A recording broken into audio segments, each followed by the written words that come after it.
Hey everyone, it's Paula MacLean and I'm back again with a new module, and this module is the Great Boards module on board and executive director or CEO roles and relationships. You know, the partnership that we have with each other is an absolutely critical part of being able to be effective in our work inside our nonprofit organizations. And so getting our roles straightened out and making sure we know what each other should do, shouldn't do is an absolutely important part of this. So we've kind of talked broad brush about that already in the previous modules.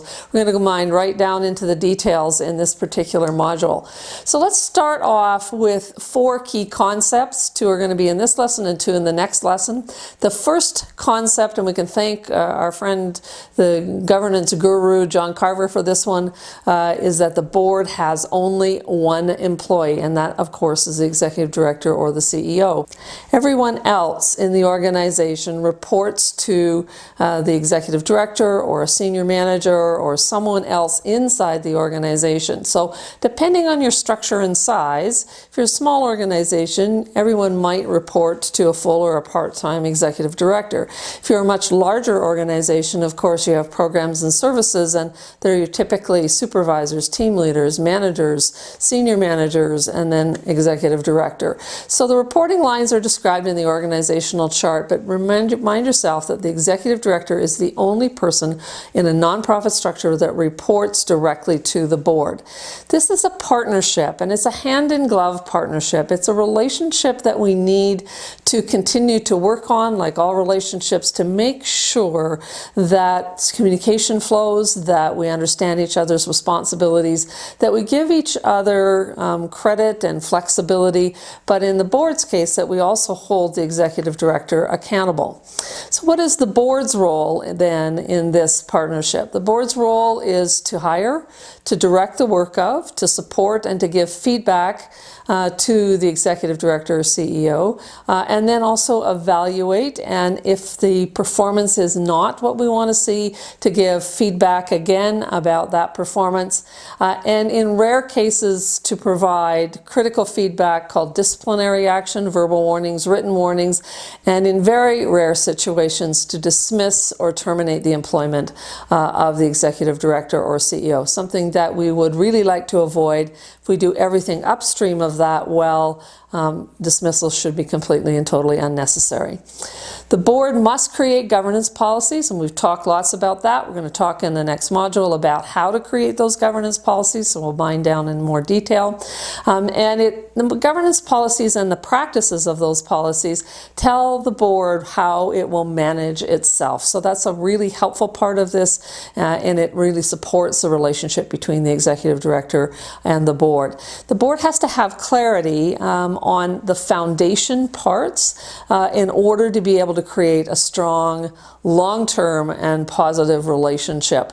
And not being clear in writing, and I'm talking about governance policies now, can lead to a ton of misunderstandings. It can lead to tension. Probably 2/3 of the things that I work on with boards and with executive coaching of executive directors is all about friction and tension and sometimes flat-out conflict between the board and the executive director. And very often this is driven, the genesis of these kinds of situations that are not very happy, are driven by people not really knowing. It's not driven by people wanting to do things badly or be in conflict. I believe we live in peace naturally, and that conflict is an anomaly. I might be wrong on that, but the reality is, in nonprofit structure, that kind of idea is that we have to understand what each other does, and that is really better done in writing. Let's move then to the second concept in this whole board executive director relationship. The second concept is the executive director or CEO reports to the board as a whole. It was really interesting on my Facebook page for executive directors and boards.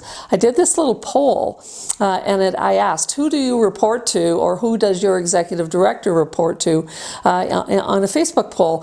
And the majority said that they reported to the board as a whole. But I was actually quite surprised to the number that felt that they reported to the chair of the board, or that the chair of the board felt that the executive director reported to them directly. And then sometimes the board has an executive committee, and some of the the executive directors felt that they were reporting to the executive committee. That might be true in very geographically diverse, for example, nonprofits that are national in structure might have a series of regional or provincial, state kinds of committees that the regional executive director might report to, so I can certainly see that there would be examples of that. But what is true in true governance, in policy governance kinds of situations, and in straight just a policy board situation, is that we need to honor that the board as a whole is the governance body, not the chair of the board. Now, when I say it that way, it kind of makes sense. And that the executive of the board does not have the same authority as the board. So just let me remind you what we mean by executive. We mean the chair or the president, the vice chair or the vice president, the secretary and the treasurer. There might be other positions, but typically those four, and sometimes the past president or past chairperson is considered to be part of the executive, and that varies from organization to organization. But that's the executive. Well, the executive is a subset of the board, and the executive typically can make recommendations to the board, but it does not have the same authority as the board as a whole. So when you think about who actually directs the work or can give permission to or can approve certain things on behalf of the whole organization, quite clearly it is the board as a whole, which means clearly the executive director or CEO reports to that board, takes his or her direction from the board as a whole. So that means that no individual board member, not your past chair, not your chair, nobody on the board, including anyone who's been there forever, including founders of the organization. Sometimes we see founders who are past executive directors and who are now board members. No one on the board, regardless of their length of service or standing on the board, can give direction directly, individually to the executive director or CEO. So the interesting thing about that is it sometimes presents a bit of a dilemma. For example, an example in your handout, we're going to exclude routine requests like, can you put this in the package? Can you make sure that there's a copy of the org chart? Any of those things are perfectly fine. But what if a board member individually says, hey, you know what, I was thinking, why don't you do a little bit of kind of background research on how we might create a social enterprise. Now, you know, that might be really valid. It actually may be a really good idea, and I wish there were a few more organizations that actually created social enterprises. But the other part of that that's really important is that's one board member's idea. Who knows whether the board as a whole thinks that the executive director should be spending her or his time doing this kind of research. So this needs to come from the board. So what should be the executive director's response on anything like this? My recommendation is always the executive director could say something like, interesting idea. Let's put that on our next board agenda and let's talk about it further. Or you could say, that's a good idea. Why don't you bring it forward on our strategic planning day? Or why don't you bring it forward as an added agenda item at our next board meeting? So this allows then the board to have a conversation about this. What we don't want is we don't want one board member and the executive director ahead of the pack and taking on certain activities and using some of the precious resources, people, money, and time are the three precious resources that we have. And we don't want one or two board members and an executive director to be ahead of that and doing things that the rest of the board is unaware of, hasn't sanctioned, hasn't had an opportunity to discuss and contribute their 2 cents worth or 10 cents worth on a new agenda item or a new project.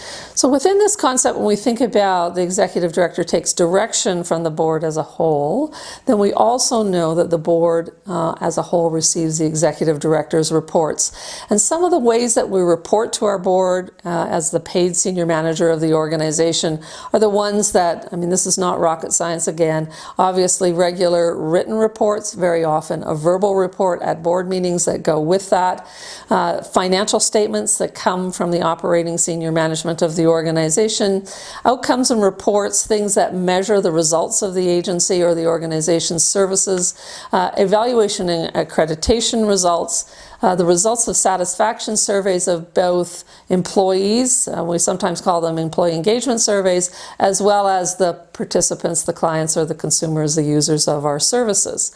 Now, the other thing that's really important here is that the CEO is not always sure about what should go in those reports.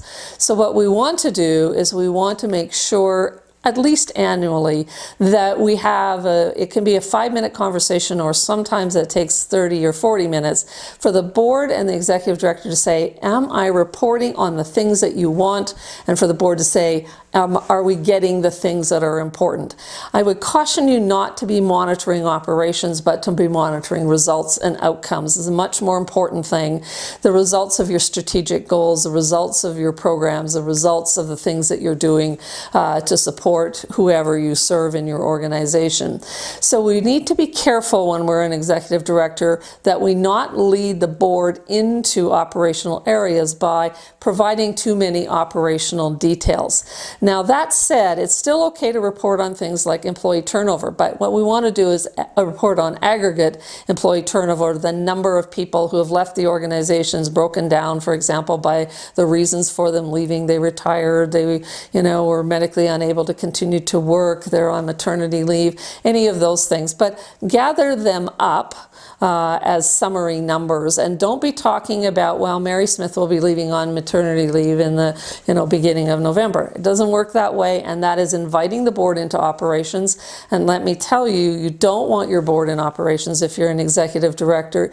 Even if they care deeply about the organization, they should be caring about it at a governance level. So we want to get them to the balcony and up at a level that they care about the aggregate data. Now, if you have 10 employees in your organization, you're probably going to want to report on this twice a year at the very most. If you have 100 employees in your organization, you could do this quarterly. If you're a really large organization, 400, 500, 600 employees, probably reporting quarterly is also a good idea, because those numbers actually show something. If you report turnover in a small organization of, say, 10 or 20 people, and you do that every month, the data doesn't show you anything. The metric isn't very useful to you. So report less often in smaller organizations. So what we want to do is to help the board go, what I call, go to the balcony, go to 10,000 feet. It's a very high balcony. To think about the organization in strategic terms and in governance terms, and how and what we report has an impact of that. That's the end of this lesson. Please go to the next lesson. We're going to talk about the next 2 key concepts.